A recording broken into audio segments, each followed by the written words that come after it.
So welcome everyone, thanks for coming. I'm very happy to introduce Ranjit Kandalgaonkar. I'm always butchering your name, sorry. No. Who's an artist and urbanist, and I learned recently also trained as an engineer. He's based in Mumbai, and he's presenting tonight an ongoing research project of his called Modeled Recycled Systems, which looks at the expanded ecologies of the shipping industry, and particularly in a shipbreaking yard called Alang in India.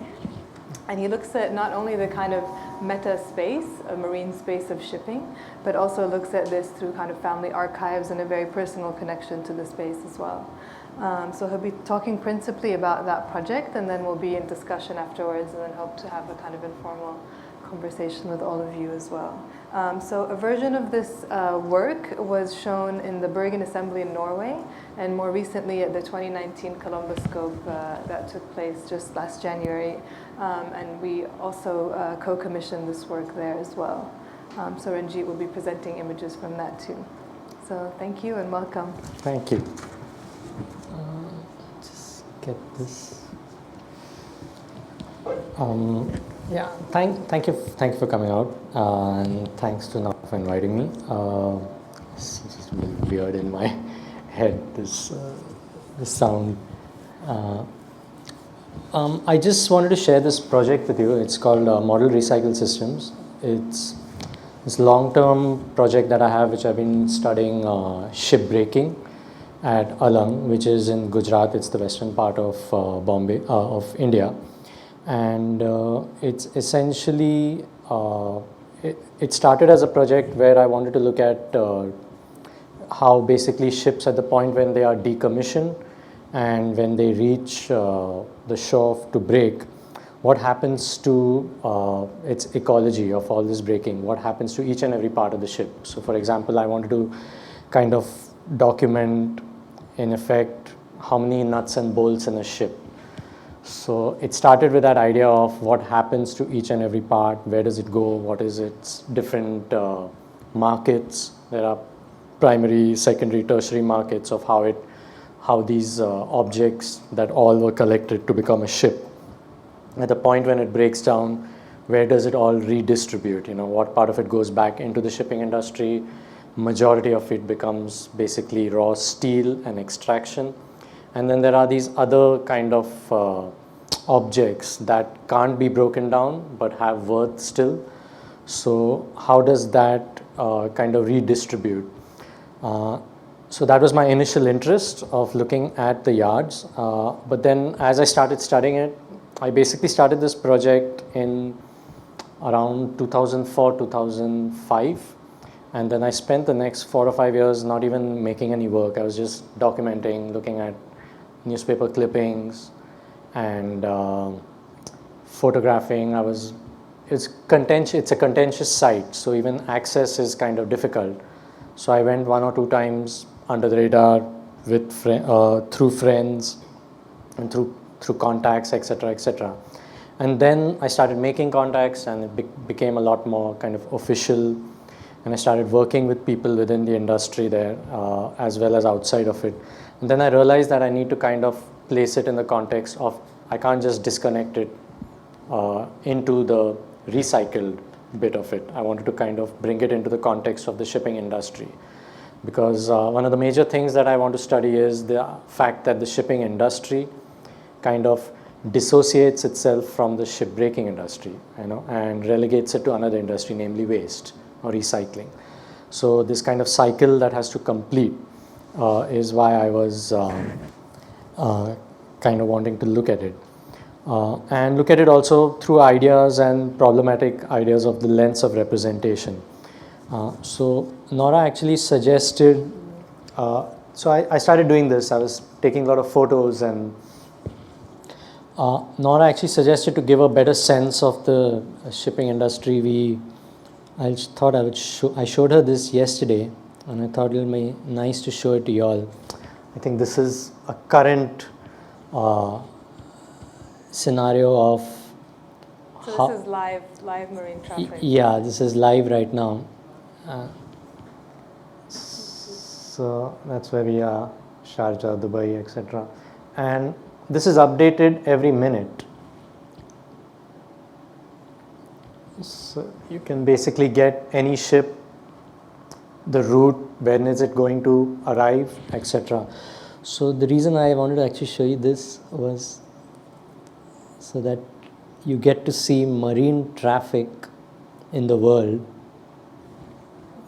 and it kind of, you just get the idea of how populated. These are currently the ships that are. So you get a sense of actively everything that is flying all over. And then there are, and also how the scale of it has increased, and automation has played such a huge role in how, because earlier there were, for example, if you take say that's Colombo there. If you take Colombo, Singapore, and some of the other ports, they're these specific. So Singapore is known almost like as the gas station of the world.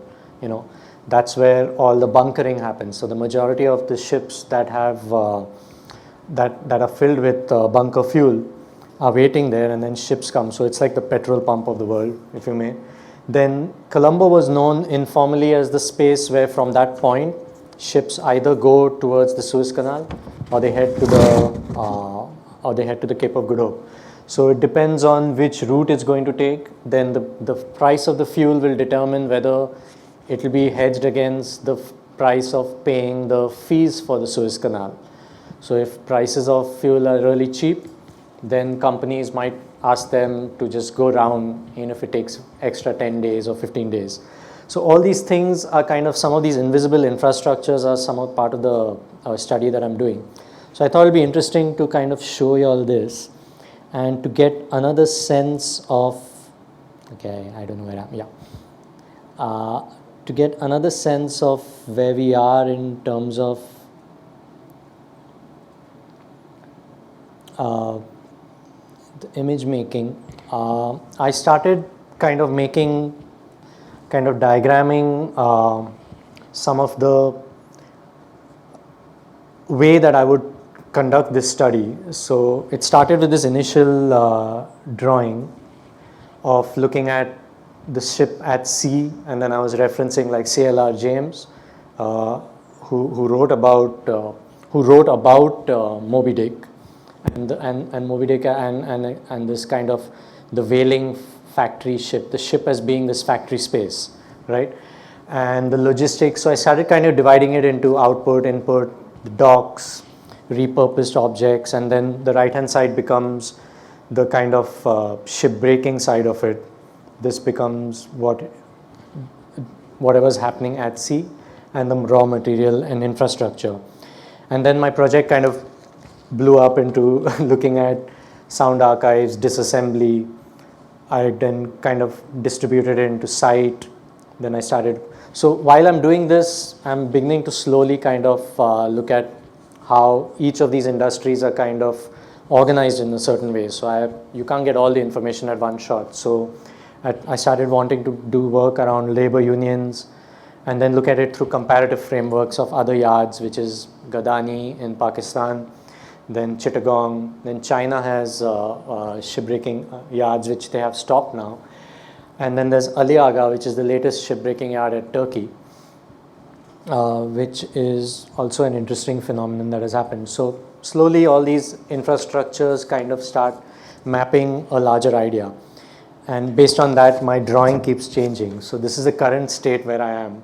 And so what I'm doing is I've just made these drawings actually so that you get an idea of some of the central part of it and the invisible infrastructures that I was talking about. And there's also this overlap of my father's own history. So my father was a shippy, he was a captain from the 50s.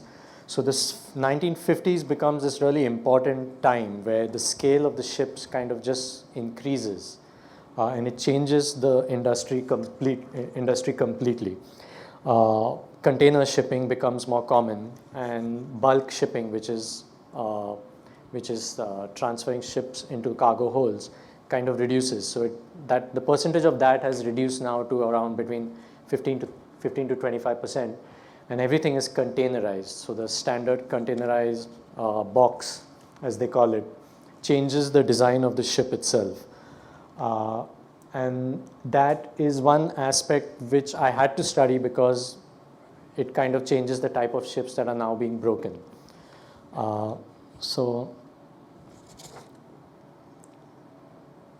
these are all different iterations of that. And this is basically what I'm doing. I'm looking at green recycling. I'm tracing my dad's one particular ship, which I'll talk about in a bit. In the 50s shipping infrastructure, which I just said is how it changed the industry in the last 60 years. And labor unions and mapping of labor unions, basically looking at precarity of labor. And I started doing this through looking at sound, because one of the things that happened was that the representation that we see of shipbreaking is a very particular type, and it's a visual representation of the site. And this is, it kind of feeds into a certain narrative, which always looks at how contentious the site is, and also how toxic the site is, all the issues that it has with labor, with ecological damage that is happening to the site. But it firmly keeps the narrative only at the yard rather than looking at the shipping industry. I mean, percentage-wise, it's just one of the things that happens within the shipping industry. And now this is not a case to say that, it's not a case to make for the shipbreaking industry, but rather to say it makes sense to kind of address the shipbreaking industry as part of the shipping industry, which hasn't happened till now. So again, to give an idea of the scale, this is something that I shot at Hamburg Port.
I think I'll just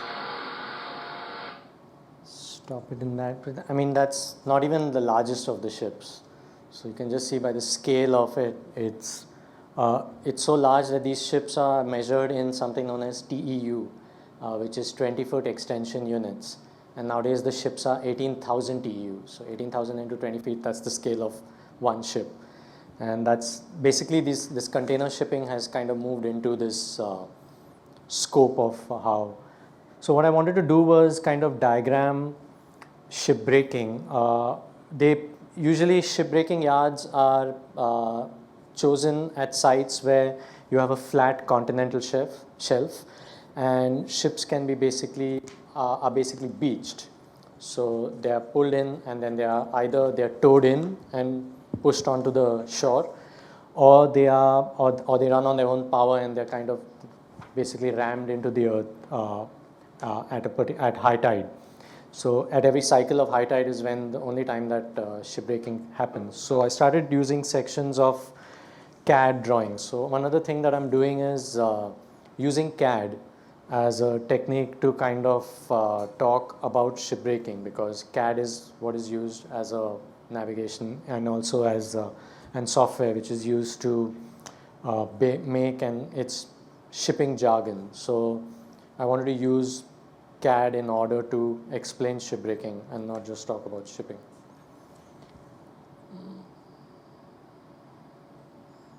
And this is part of I started sectorizing the location of each of these places. This is a rough drawing as I go further ahead. What we ended up doing was, at the yard, I essentially moved to each and every part of the ship, from the yard, from the road, right down to the ship, and we even got permission to actually enter. And once we did that, that is when I started recording. I went with a sound recordist at one point, and then we recorded the sounds of each and every part of the ship being broken. So to pick up different registers. So the usual registers that you usually tend to see are visual registers online, and it's almost like a aestheticized aspect when you look at shipbreaking. So looking at it through sound was one of the things that I wanted to do to document other things that are happening on the site. And I'll just play this one clip.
So very quickly, so that this work was called Porthole, and it was installed at Bergen Assembly. The reason why I wanted to show that to you is I had kind of gone into the hole, one of these cargo holes, and the sensation out there of what is happening outside while you're at the yard is completely different. So as I entered the ship in order to record, you start finding out that the sound keeps dropping as you enter, and by the time you reach the engine room, like it's actually the most quietest space at the shipbreaking yard. Otherwise, if you're out on the beach and anywhere around, there are these huge sections that are being broken, and the sound is completely different. And it's quite the irony of that is that at sea, the engine room is actually the loudest. You have to have headphones or you're going to have permanent ear damage. So that part is, that whole sound clip that you heard is this. And as and when we kind of, whatever we recorded and documented, it gives you a sense of the map of it. The sound that you hear, which is that kind of cutting sound, which comes in rhythm earlier on in the clip, that very kind of melodic, repetitive sound. So that is basically the propeller being cut. And the reason why I was so keen to talk about it was the fact that we have propellers that are the size of this room. And essentially, they cut it by hand. So they use a blade that's actually this thin, and it's around 6 feet long, and it has a 3-sided handle. And there are 2 people that stand, and they cut against the grain all the blades. So what happens is, propeller technology is like a very advanced technology because it has to kind of survive, and it's a kind of an alloy, very high-grade alloy. So it's worth a lot of money. Sometimes, I don't know, up to $250,000 just for the propeller, because it'll sell it's high grade, so it sells very well in the kind of the waste market. But what's interesting is that the central shaft has other metals, so those are impurities, so to speak. So if you have to just melt the entire thing down, then you have to go through a larger process of separating it all out. So what they do is they cut the blades off, and then they only melt the smaller central section, and they melt all of that separately. So this cutting happens by hand, and that recording of that becomes a map of labor, because they have specialists that come from a very specific village, which is in Jamnagar. So the supervisor, the Mukaddam, told me that, yeah, Saab, if you or I were to cut it, we'll take like 10 days, 2 weeks, and we won't cut it straight. There's this very specific skill where they are able to cut it in 3 days flat. But it's hard labor, but it's very specialized form of labor. So that documentation is something that I wanted to kind of do through this sonic archive. And this is the map of whatever you heard. I'm going to skip all these. So what I started doing was diagramming a couple of things in this section of drawings, which is called Shipwreck Dossier. And I wanted to kind of look at specific things within the shipbreaking industry, which was the origins of the industry. I wanted to look at the conditions of the yard, as well as I wanted to look at stasis, as in there are some technologies within and some things that happen within shipping that kind of get not ignored, but they remain the same. Like if anything mechanized were to break down, then for example, lighthouses continue to stay relevant. Sextants can still be used to navigate by the stars. And for this example, this is a dry dock. So even this is a stone dry dock, which is in at the port itself. But then now they have floating dry docks that are made out of metal, where it basically it's submerged and then it comes up. And in these, they work similar to locks, as in they close the doors and then they drain the water and the ship rests on a keel. But one of the interesting things about it is, as much as the technology changes, a simple thing like a needle, there's a dry dock needle which is just an iron needle that is hung, and that's a very manual thing that is done no matter what the technology of the dry dock is. So they just hang the needle and the ship is centered in a very manual sort of way. And this is just been around for ages. So I wanted to kind of document these non-changing aspects of shipping. This is the body plan. It's a CAD drawing that is used while shipbuilding, which kind of explains the different sectional planes in the construction of a ship. And so it's basically the forward plane and the aft plane, which is the FP and the AP. So I've used the color coding to kind of describe that outer edge of each. And in the front view, which is this body plan, which shows you the right hand side, which is the bow, and the left hand side in pink, which is the stern. So it's used to basically explain, as the ship is, the plan is repetitive, otherwise you can only see the front or the back.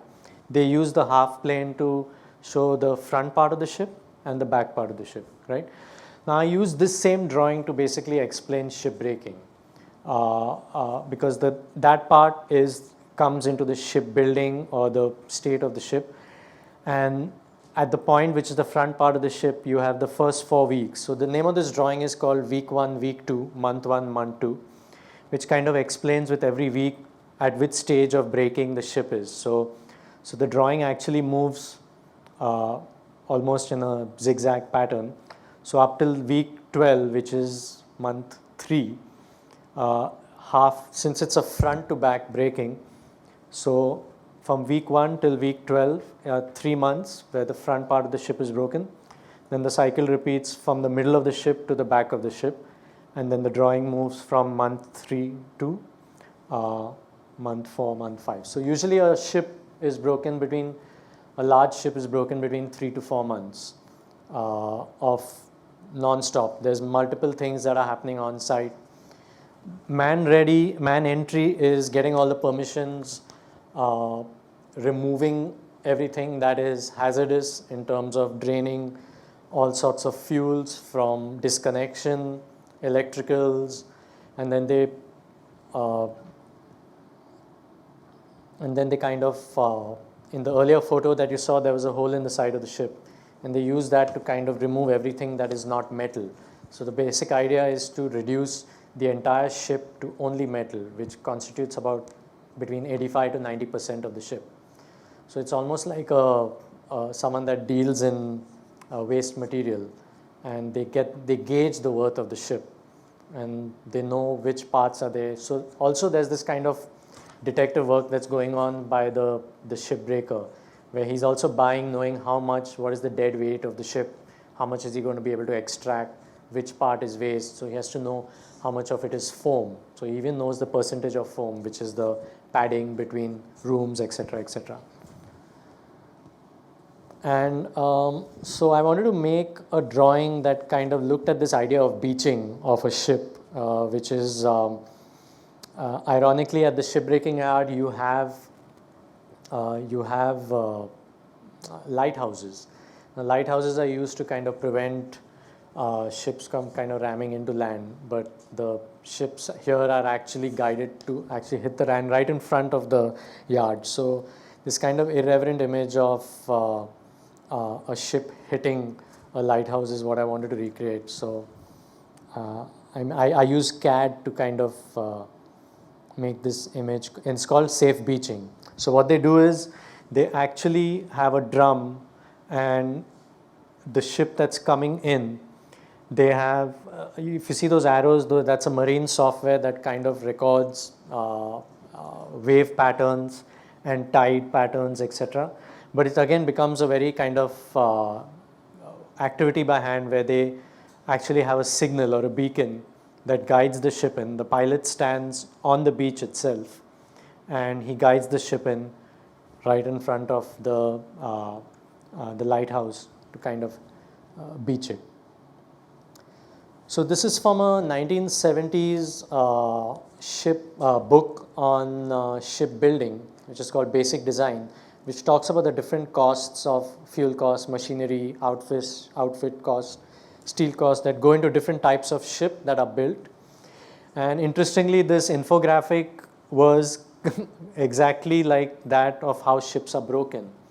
So I made this drawing using that kind of infographic, which doesn't account for shipbreaking costs, and it's kind of disconnected from the idea of shipbreaking. But obviously, also at that time, this is from the 60s, 70s, that idea of shipbreaking is not incorporated into an idea of building of ships, which is still the case. This drawing is called Calvary Class. Now it's interesting, I was interviewing this shipbreaker who told me that the Indian Navy was one of the first companies that kind of basically asked, the original shipbreaking yards were in Mumbai, and the Indian Navy basically asked a number of businessmen to kind of set up a yard outside of Bombay, and they picked Alang. And 10 shipbreakers went there, and then a lot of naval contracts were given to these shipbreakers. So I did a little bit of research on this submarine that, which is one of the first submarines that were there, which were decommissioned, that was part of the Indian Navy. But this ship this one submarine disappeared. So there's no real information of how it was broken. So I've speculatively said that it came to Alang. Because we don't really know how it was decommissioned and what happened to it. And it kind of ties into the idea of whales that are beached. And beaching is the term used for ships. And also, submarines get the design from basically from whales. That's also, and this particular submarine is based on the design of a beluga whale, which is why it has a snout. And cutaway drawings are something that I'm kind of obsessed with, because I feel they have these old magazines that do cutaway to show how the inner workings of ships and submarines, etc. are. So it also kind of does this interpretation of different parts. These three set of drawings are called drag, keel, and keel over. Now, drag is basically large sections on the beach. Essentially, these are more abstract works. Large sections are kind of dragged away, and then they make this kind of straight pattern on the beach in itself. So these huge sections that are around 50, 60 feet, they weigh like 2 or 3 tons, and they're dragged with cranes. And they leave this kind of almost this beach combing, like the entire beach gets combed. And so I wanted to use that to talk about different forms of representation of the yards. And then it's broken down, and when ships are broken down, the idea is that you want every part of the ship to be flattened. So whatever the part of the ship and whatever shape of it, each metal piece is, you basically want to hammer it and flatten it. So it's broken, cut, weld, flattened. So that's the easiest way to kind of, so there are sheets. So that's basically, if you think about it, all those flattened sheets, the MS steel sheets, which are curved and moved and made it and molded into ships, they all are again flattened down. So basically these drawings represent the first brown strip is the intertidal zone, which is the low tide, the high tide line, the beach itself, and the ship. And this drawing is called Keel, which is essentially when the dry dock happens, they're put on the keel. And most of the complaints in terms of what is causing environmental damage is the idea that the ship or the metal or all the slag, the fuel comes in contact with the beach, which is this intertidal zone. So if the ship is actually lifted out and it never touches the beach front, then most of the pollution that happens will not happen, which is, in theory, that's the idea. So when you talk about green recycling, it's essentially what they do is they concretize the front part of the beach, right? And they're saying that you bring the ship right onto the concrete bit and then you break it there. So that will cause no leakage back onto whatever part of, the upper part of the beach that has the concrete. Then the beach gets saved. Usually it takes only maybe, I would say, between a year for any beach to be completely kind of destroyed. and it takes, I heard this term today, rewilding. Like rewilding of the beach would take between 15 to 20 years for it to ecologically kind of be salvaged in any form. So what I'm trying to say with this drawing is also that there are systems and there are ideas within shipping, like the idea of the keel, that have the solutions to shipbreaking, which is there within the shipping industry. It's just the way the shipping industry has expanded that kind of has moved it into industries that don't particularly look at an ecological system. 5 minutes. Okay, I have to move really fast then.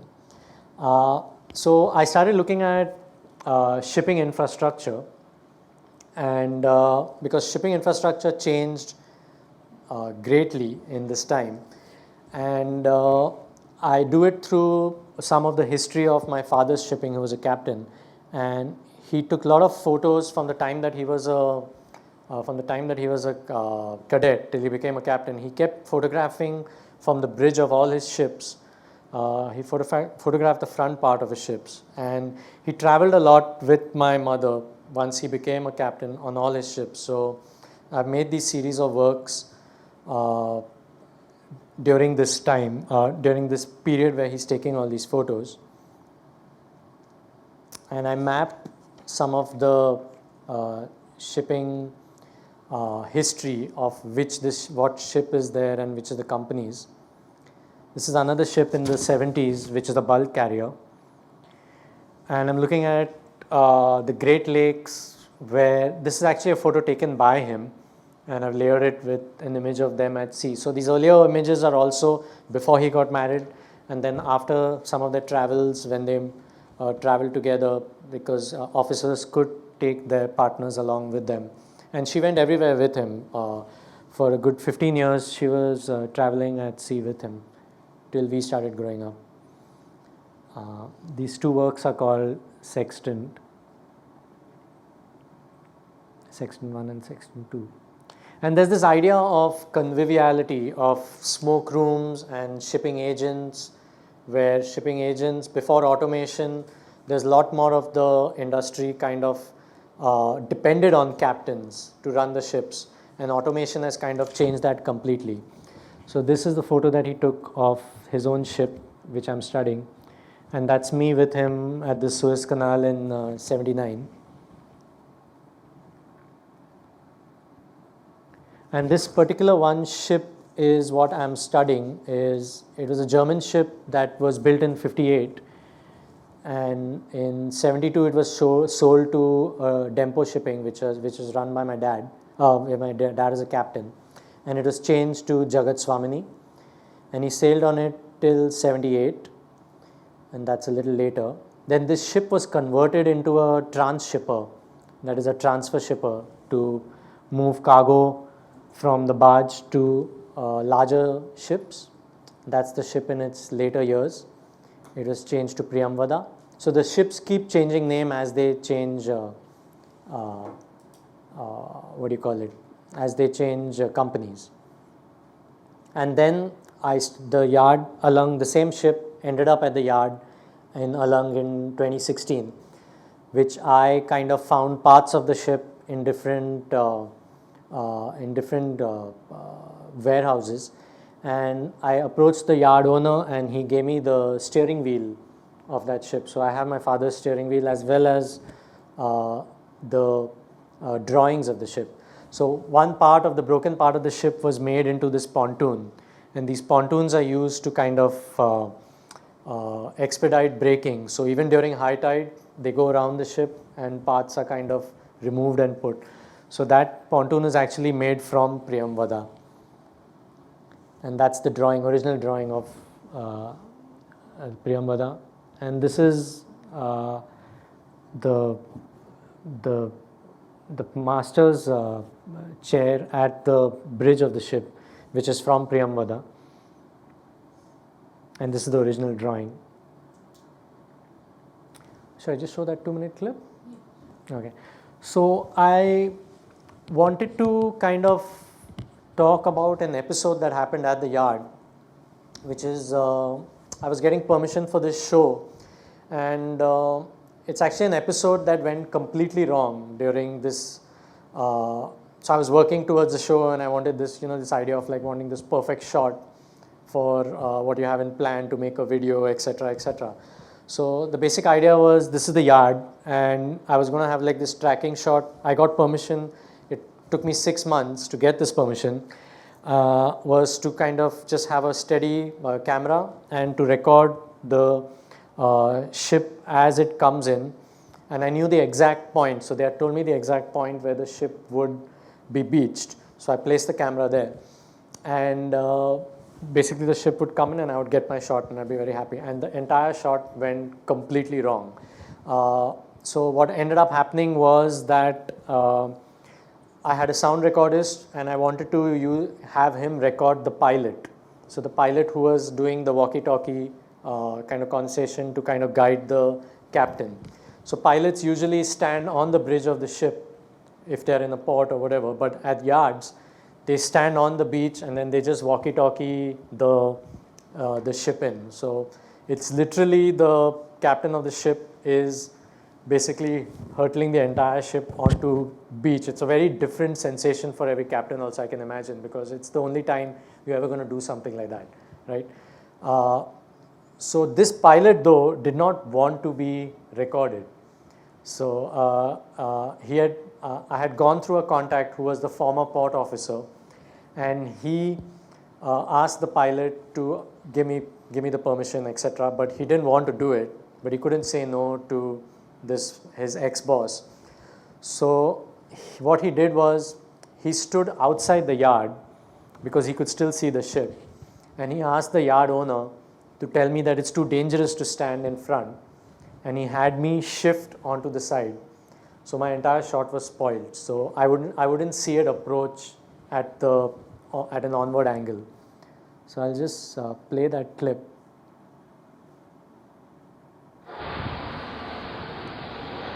This is like the last couple of minutes of the ship coming in.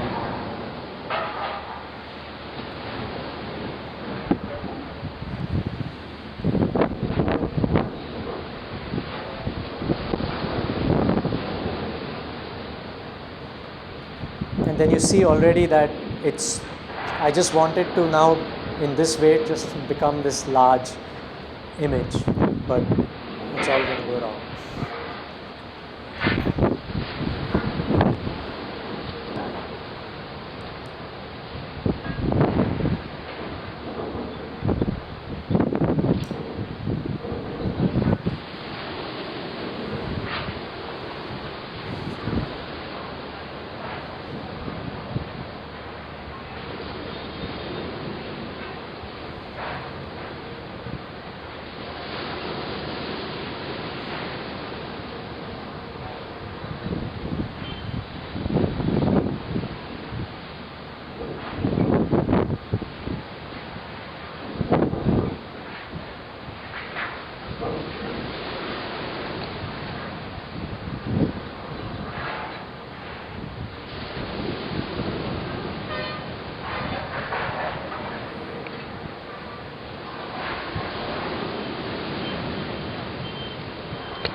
That's my sound recordist. Pissed off with the world, he's pissed off with the shipbreakers, and he's pissed off with me. Not necessarily in that order. That's the documentary faux pas of crossing the shot. But I told him to come because he came to tell me that he just said that. He said right now that he was standing there. So that's when we realized that he had kind of played this entire trick because we had line of sight. So he didn't want, if I would have been there in front of the ship, I would have seen him, or the sound recordist would have seen him behind. So he kind of deflected us at the side, and you see the reason why I'm kind of struggling is it's not even steady. So my stand is, I had to kind of run as the shot kind of started, then he made me move. So it was, so I thought my shot was kind of just gone and this whole thing was kind of finished. But what interestingly is that later on when I thought about it, it was actually the perfect kind of footage to get because it kind of exemplified exactly this kind of complex idea of permissions. You know, even though if I won't get permission because I come with my own agency, whatever I want to do, and they don't know exactly what I want to do, so they keep me at bay. At the same time, you'll see the shipbreaker's son there, you know, taking a selfie of a ship coming in, and the proliferation of images move very differently in different registers. So I just found that this footage, I was really upset about this because I thought I still, if you see in the Bergen assembly clip, it's still there in the lens, that I just kept it there and I kind of abstracted it by inverting it or whatever. But I didn't get the shot, but I think it served its purpose and I don't know if I want to do it. Yeah, so the next thing that I'm doing is just mapping. I'm going to learn CAD and basically make a drawing of that, the drawings that I got in order to rebuild the old ship in CAD. Yeah, that's it. Thank you. So thanks for that. I mean, we can bring up some of the points. We can have a quick discussion. I wanted to kind of like frame things a little bit larger also to start off with because the work sort of really goes into the very detailed sort of mapping of the material, but also the ships themselves. And I wanted to kind of again zoom out because it's really important, I think, one, to understand how you show the work, which is you were talking about particular images, but you actually show them as a whole kind of set basically together. So yeah, it's a whole map that you kind of read different elements of it together, and it's really important to understand each part in relation to the other. But also in relation to the broader sort of shipping or maritime space, which as we were saying is quite invisible. So I mean, it is kind of like historically also the kind of like essential space of capitalism that enabled the movement of like bodies and people, but also more recently, I mean, I think the figure is that it actually moves 90% of all trade materials in the world. So 90% of everything around us came on a ship, basically. Yes. And I was just kind of looking at this book called 90% of Everything. Ross George. It's a fantastic book. And she was saying how, I mean, like ironically, as ships got larger, they became more invisible. So the whole kind of industry and the way labor is regulated, and also how the space of the ship, the labor itself is regulated in there because it's kind of like owned by a certain entity but flown under the flag of a country, but the seamen come from somewhere else, and there's no kind of like justice in this space in a way. And it's designed that way. It's designed that way, exactly. So in a sense, it kind of like occludes all of these relationships. So it's important to kind of see this like very detailed study as producing a different kind of image of this space. And you were talking about this idea of representation. And I mean, for people who have looked at images of kind of shipbreaking spaces, it always functions in a way in this documentary style where you're representing sort of a certain kind of violence, sort of towards humans, but also towards, you know, the environment. And it's very sensationalized. And we were talking about how you said the frame is the shipyard, and it again makes invisible all of the structures that enable it. But also it takes away agency from anybody working in that space, right? Because they're represented as sort of like victims working within this space.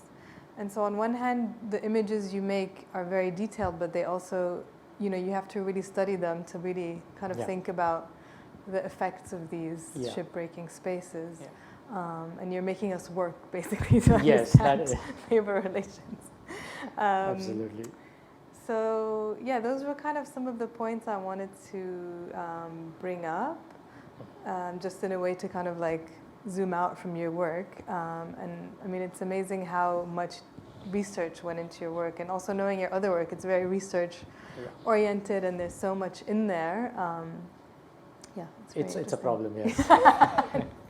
It's actually when you make it's also usually almost a majority of what I want to talk, what I talk about and what I research, half of it can't go back into the work and half of it stays. So those earlier maps or those diagrams that I'm doing is I wrote this in one of those diagrams. I write actually, you know, what one part of the word is art world, you know, and art world for Columboscope or art world for Bergen Assembly, but also within this it goes into this formalized structure of where it also has its own issues because it goes into another space, and whether within art practice, where does that, within my art practice also, where does that sit? Because there are outputs, but it's also a lot of this I'm also doing out of this kind of need to do it,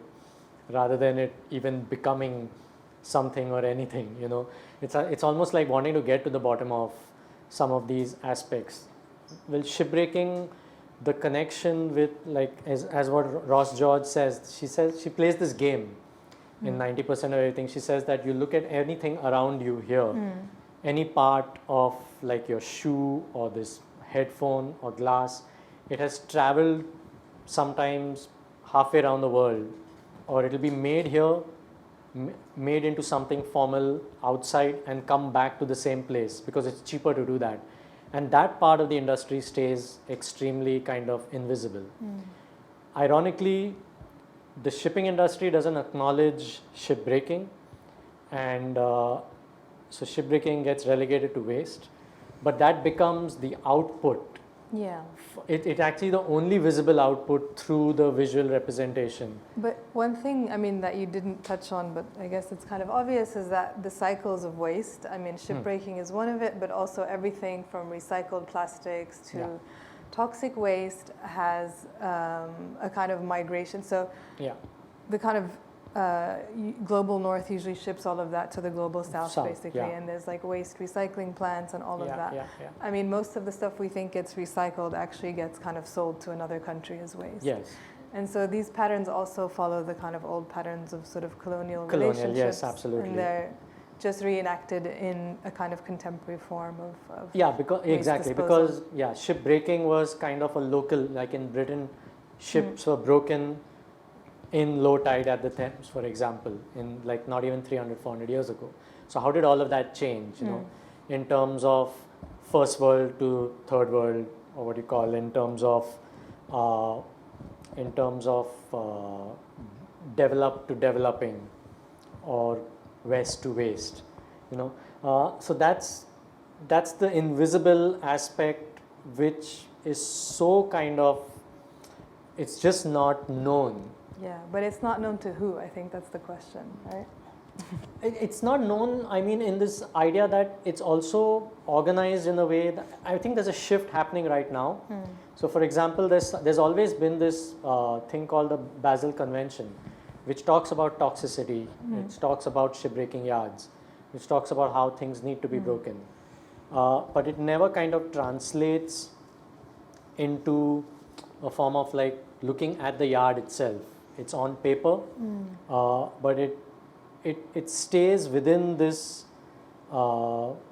within the way the system works, and that's how, I think that's one of the reasons why I'm very interested in making this work, to kind of include shipbreaking into basically shipping. It's strange that it's a huge ship. These are the largest ships. The scale of marinetraffic.com shows you that these are basically the number of ships at one point will be broken.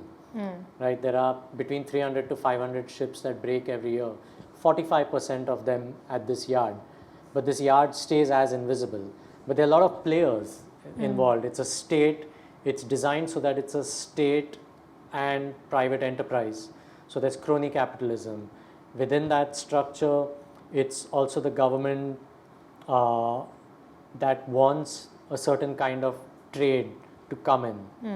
And it's this upgrading of maybe of India as a structural network within Colombo, within Suez, and within Singapore. And these networks and how they work out kind of still want to work within that invisibility. Yeah. I didn't. No, I mean, it wasn't a question. Yeah, no, it's a very important point, because that's one of the things that shipping basically doesn't acknowledge. It's this very interesting idea of how we think about, like everybody talks about Microsoft and this, but Maersk is one of the largest companies ever, Right. And it's not talked about in that it's just quietly being able to, through shipping agencies, through registering of vessels. So each vessel has to run with a flag, and that flag is registered somewhere. It is bought, it's built at a yard through an account that is in an offshore account. It's run through the flag of another country, and when it is sold and shifted, it again runs through what is known as a flag of convenience, which allows it to break in a country that does not even have, it's a landlocked country, they don't even have ships, so they are defaulters, and then the name is changed of the ship. So at one point the papers of the shipping company are clean. And the other thing that they do is they don't really own their ships, they have it on permanent charter. All these terms that have been developed to kind of cloak it. Yeah. So essentially deconstructing it as you're doing is again deconstructing all of these kind of networks. Yeah. From thinking of the very material of it to also. Yeah, the material. Yeah, exactly. The material actually does not even acknowledge it as a ship. It just makes it waste. Yeah. So we're running out of time basically. So just to see if anyone has any questions or comments. Okay. Well, I mean, we've been speaking a lot, so. Yeah. No, I'm done. So thank you very much for that. Thank you for coming. Thank you.